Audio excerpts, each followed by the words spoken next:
I've decided that I'm not going to go into any detail about the abuse. My intention is to focus on the ashram's handling of the situation. So I've got here a file of which contains pretty much the entire process that I've been through, because the whole thing happened through emails and letters. This is the first time I've ever got to have a face-to-face meeting with anyone from the ashram about this. So,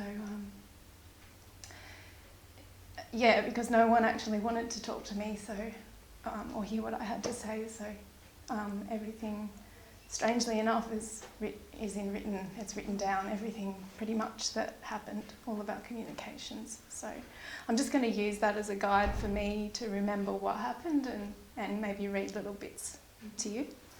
So I'm going to skip my original statements about what happened. I guess just to summarise that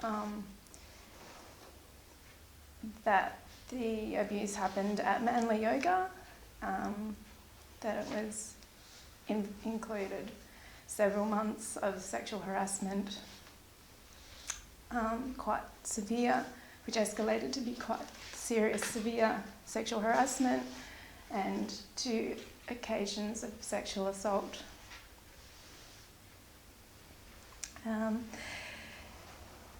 So there were 2 other women who also experienced abuse, and the 3 of us made statements to the management at Mangrove on legal advice. And at that point, we chose not to go to the police. We sought guidance from Mangrove. So then, so I'll talk, there were 2 other women involved, but I'll just talk for myself. I made a statement, quite detailed, few statements actually. There was a lawyer employed by Mangrove to question us all. I was questioned for about 4 hours in detail about my experience. And then we were to wait for the outcomes of that process. I just want to read a little. This is an email where I was communicating with Sarah Heeson was the investigating lawyer. And I just want to read a little bit about one of my emails to her in reference to the case. So this is whilst the investigation was happening, or before the findings of the investigation had been handed down.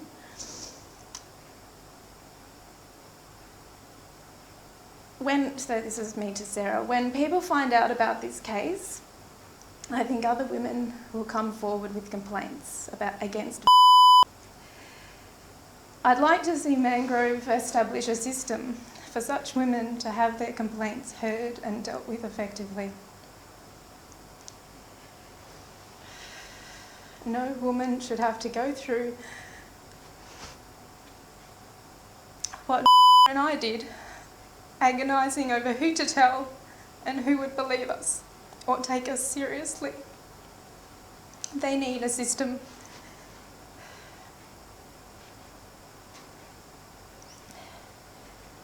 To give you an idea of how much ignorance there is around this issue in our community,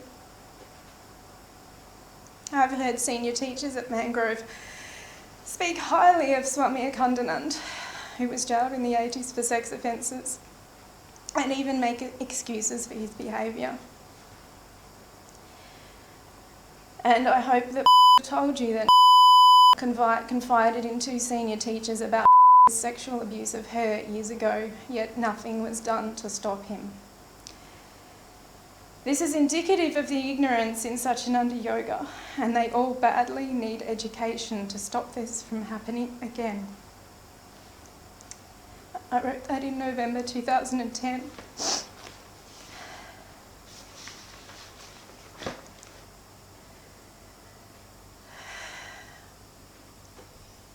December 2010.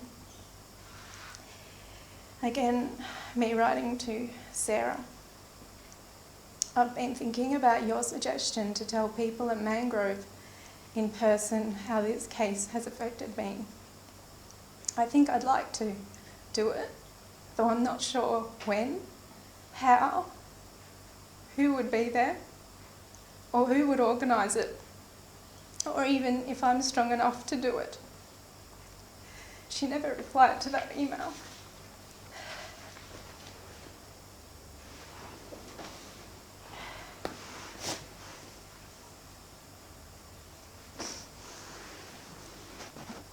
There was a number of communications between me and Sarah clarifying about what she was investigating.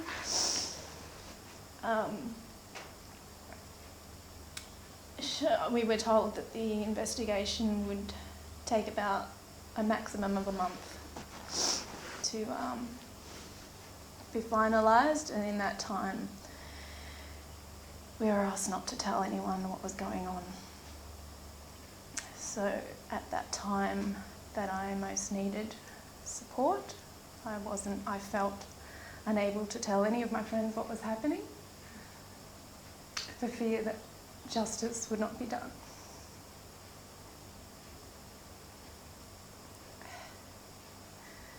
I received a phone call from Yoga Prabha, and she strongly warned me off going to the police. She told me it was for my own good. In the same phone call, she told me that she had been consulting closely with Kriyatma, and I believed that this came from him, that I should not go to the police. It was strongly assumed amongst all of the people who knew at Manly what was going on that Mangrove would disapprove, everyone from Mangrove would disapprove of the police being involved, that it would threaten the organisation.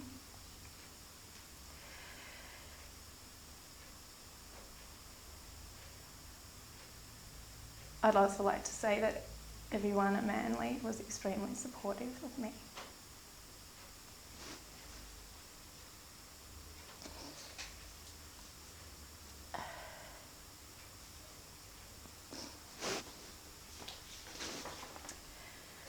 So, although we were told it would take a month, it took, I received the final investigation report on the 15th of January 2011, the abuse having occurred in October 2010. And we had first reported the abuse to Mangrove in early November 2010.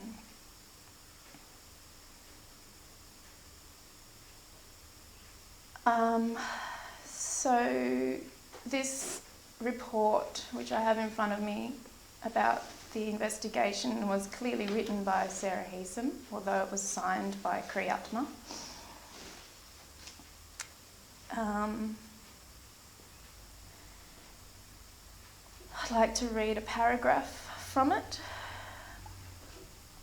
The allegation that his conduct towards you constitutes sexual assault or sexual harassment for the purposes of Part 2.2 of the Code of Ethics was not substantiated. This does not mean that the allegation was disproved, but that there was insufficient evidence for Ms. Heesum to find the allegation substantiated.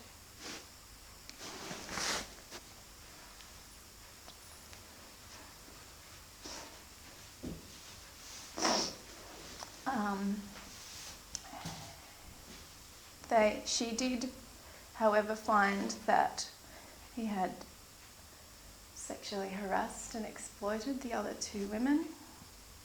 So I was quite shocked, horrified and astounded that they were not accepting of my testimony, given the amount of detail I had given.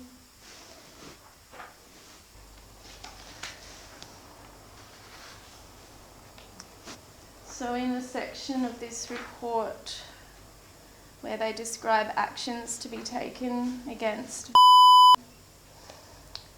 I'd like to read a paragraph. Along with the actions specifically relating to SYA has identified numerous actions it will be taking, including better educating accredited teachers, putting in place better internal measures to prevent and deal with issues such as this in the future, review of policies and procedures, reviewing arrangements at residential centres, review of the accreditation and affiliation conditions and code of ethics, and working with centres in regard to their obligations and responsibilities. SYA is taking the approach that the positive side of events like this is that we can all learn a lot from them. And I was never once informed about any of those actions being taken place, or consulted about how they should occur. Under a section labelled confidentiality, SYA takes the privacy and confidentiality of all parties involved very seriously and has strictly limited the number of people that have had access to the private and confidential information pertaining to this case to 3 members of SYA and the investigator for the express purpose of allowing a proper and thorough investigation to take place. SYA requests that Manly Yoga, the complainants and their advisors also treat the findings of the investigation as private and confidential. The findings should not go beyond those people who need to know about them, Manly's committee members, the complainants, and as necessary their respective support people or legal advisor. The actions which SYA has taken are able to be more widely known, but again, a needs-to-know basis is the suggested approach to take.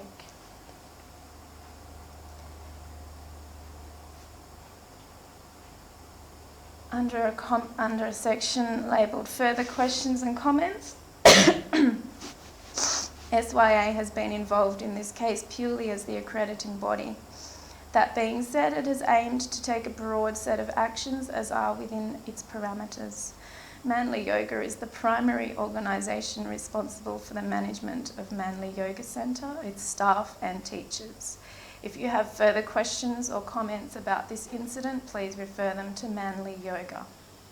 Manly Yoga has been fully updated as to the findings of the investigation and the Academy's actions in respect to. I'd like to point out at this point that Manly Yoga at that point was who was also a victim of sexual abuse, and myself. We were Manly Yoga.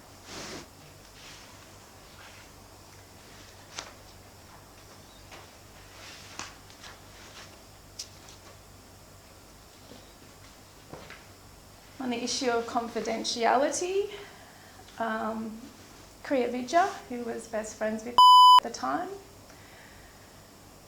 whilst the investigation was going on and I was duly submitting to confidentiality that had been requested, she went around telling people that I was lying.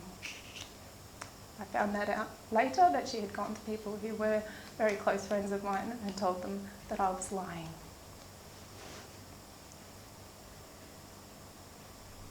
On the 24th of January, I resigned from Manly Yoga.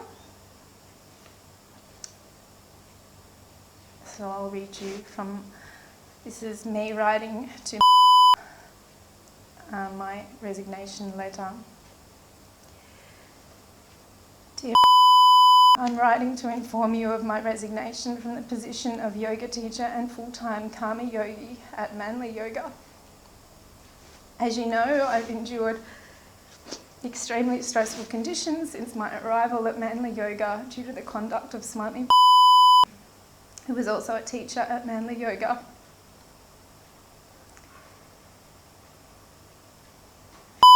sexually harassed and sexually assaulted me twice on the premises of Satyananda-yoga during my employment and residence there. My distress at this has been further increased by Satyananda-yoga Academy's inadequate response to my allegations against.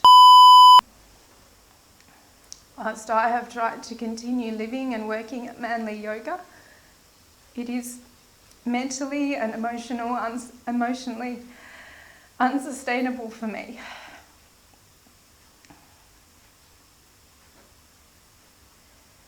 I experienced the sexual abuse there and was later interviewed there by a private investigator.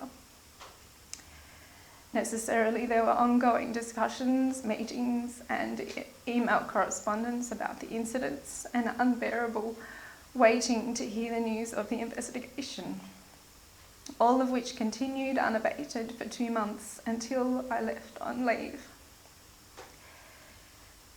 Thus, the Manly Yoga building is associated with many distressing memories for me.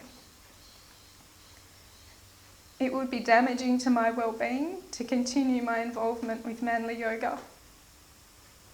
I must prioritise my own healing from this trauma, so I have decided to move to Melbourne where I can be more supported by family and friends.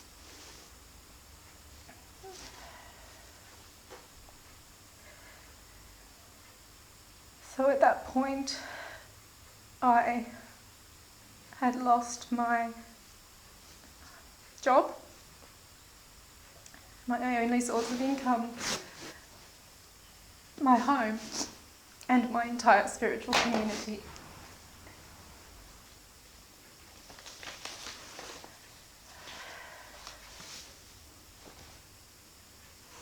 When I received that point that Mangrove was not going to support me, that they were choosing to support. At that point, I went to the police and made a full statement. I felt going to the police, I did it alone. I felt that it was an act of defiance against the Satyananda-yoga community. I felt that it was something that people did not want me to do. And it was a very positive experience for me. It was the most empowering part of the whole process for me. I was fully believed by the police, which was a change. And they were very keen for me to press charges and told me he would likely spend time in jail.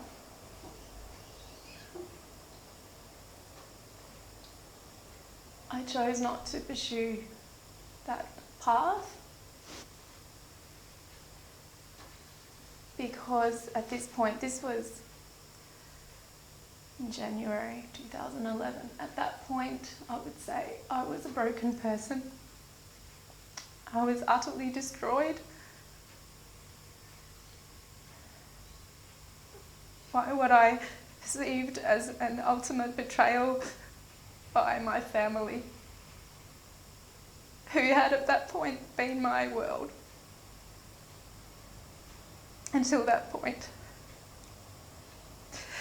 And I did not have the capacity to go through with a court case.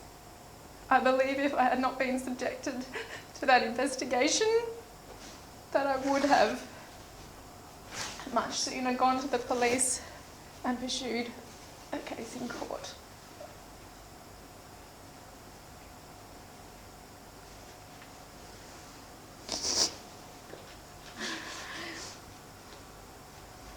As a response to that letter that I received about the investigation report, I wrote to Kriyatma and Jayatma, who were the people dealing with the case at the time. They were part of the management committee. And I'm going to read to you the letter that I wrote to them in response to the findings of the report. This is 3rd of February 2011.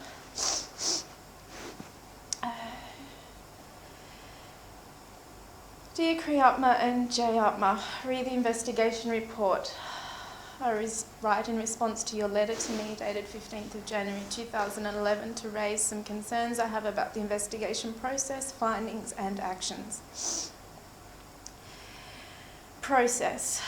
Throughout the investigation process, there's been no compassion, care or concern expressed by SYA for myself, the other complainants, or for the well-being of Manly Yoga as a whole. There's been no consultation, guidance or support for us during this traumatic process in which we look to SYA for help. SYA's lack of communication throughout the whole process has added to the distress already caused by the conduct of the lenient findings and actions taken by SYA demonstrate more concern for the perpetrator than the victims. Findings. I strongly object to the use of the words sexual relationship used to describe his interactions with me.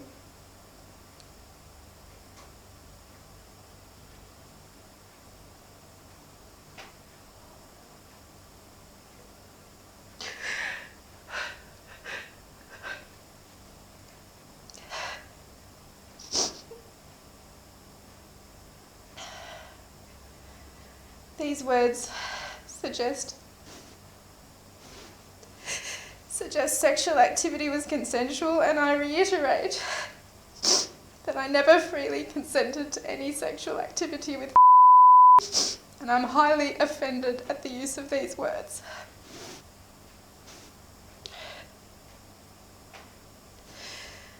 I strongly reject the claim that there is insufficient evidence to substantiate my allegations of sexual assault and harassment.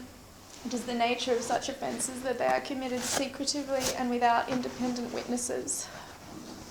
What is the point of having an investigation if this is not taken into account? I request clarification as to why SYA does not consider the complaints of 3 trustworthy women with similar experiences to be sufficient evidence, or why the past history of misconduct does not add weight to our complaints. I understand that from a legal perspective there may not be sufficient evidence, but from a moral standpoint there clearly is. As a yogic institution, I would have thought that the moral perspective would be at least as important as the legal.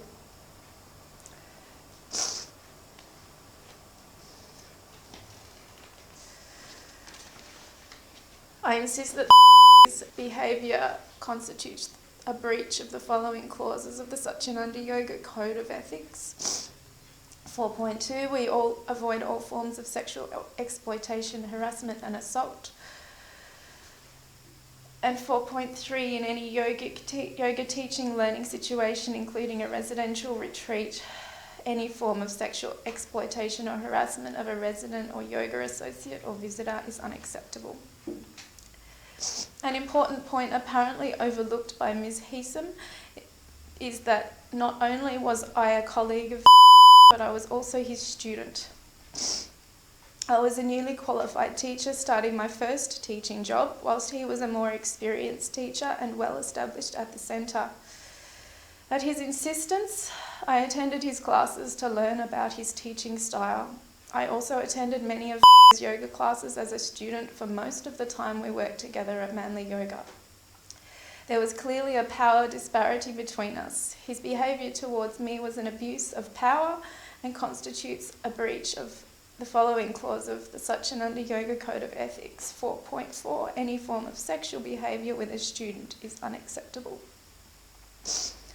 I would like to know why his breach of this particular code of ethics was not listed in your letter to me.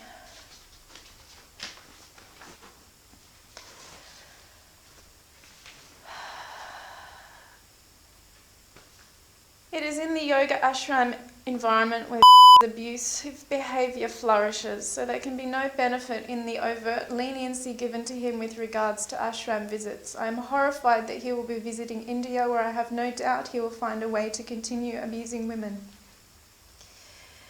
With regards to counselling, I do not believe an ordinary counsellor is sufficient to determine suitability for teaching or visiting the ashrams.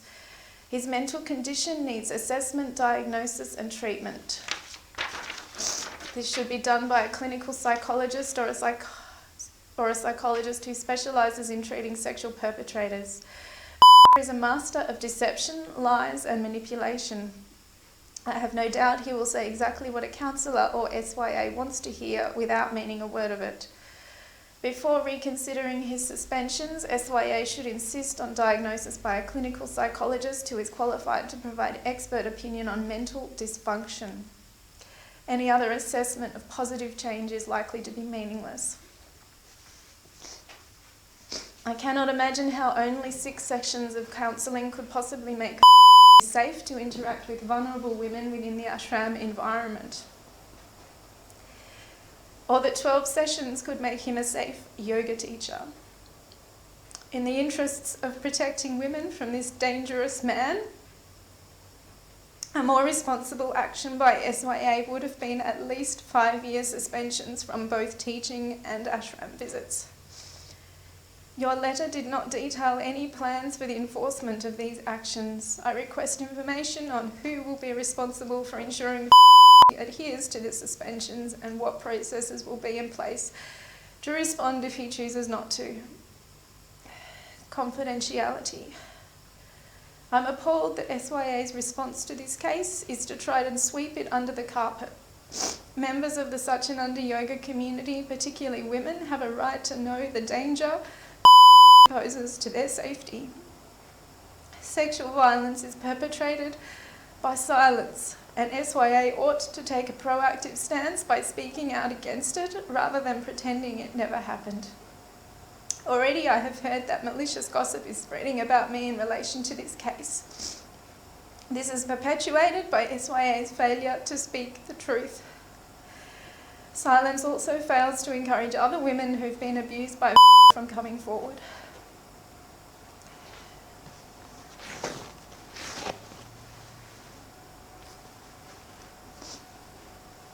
Conclusion.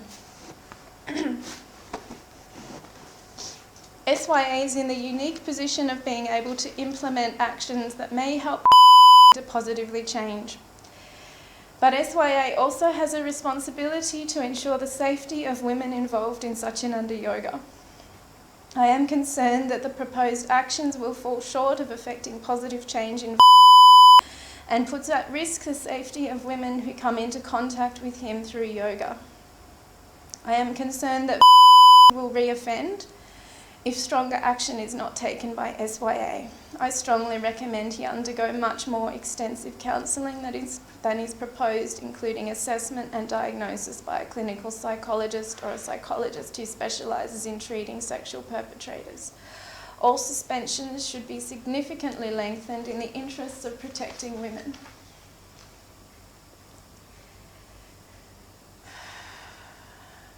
Upon reading your letter, I feel angry, hurt, disappointed and disillusioned.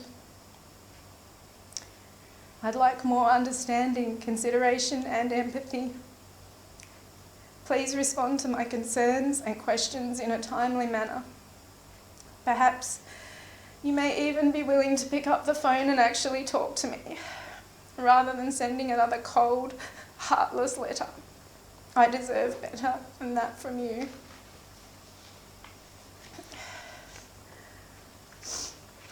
I didn't hear a response for a week, at which point I contacted Jayatma, or Kriyatma, I can't remember, one of them, and requested acknowledgement of receipt of that letter. And which they gave. I did receive, I don't have a copy here, but I remember I received an email from Jayatma and she said they were thinking about how to respond. She